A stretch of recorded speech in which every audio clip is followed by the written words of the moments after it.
போராட்ட குணம் நிற்கிறதா நாம் தமிழர் கட்சி. அந்த நாம் தமிழர் கட்சி தான் அந்த களத்தில் நின்று உங்களோட வாக்கு கேட்டுக்கொண்டு வருகிறார்கள். சரண்யா நான் விசாரிச்சேன், எங்க வீட்டு பின்னாடி தான் இருக்காங்க, என் தொகுதியில பின்னாடி தான் இருக்காங்க. அவங்க பெரிய கோடீஸ்வரம் கிடையாது. நீங்க எந்த நேரத்தில் அவங்க கதவு தட்டாலும் ஓடி 10 நிமிஷத்துக்கு நிற்கக்கூடியவங்க தான் அவங்க. சொல்லுங்க.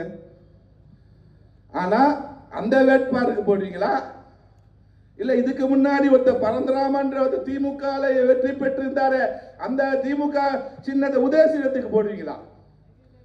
அந்த சரண்யாக்கு நல்லா தெரியும் தொகுதியில என்னென்ன பிரச்சனை இருக்குது. இந்த எங்களூர் தொகுதி எதிரில் தான் என்னோட வீடு. என்னோட வீட்டுல காவா தண்ணி வரும். காவா தண்ணி குடிக்க முடியாது, குளிக்க முடியாது, தொழுக முடியாது. அப்போ கார்பரேஷன் அலுவலகத்தில் கம்ப்ளைண்ட் பண்ணா கூட ரெஸ்பான்ஸ் கிடையாது.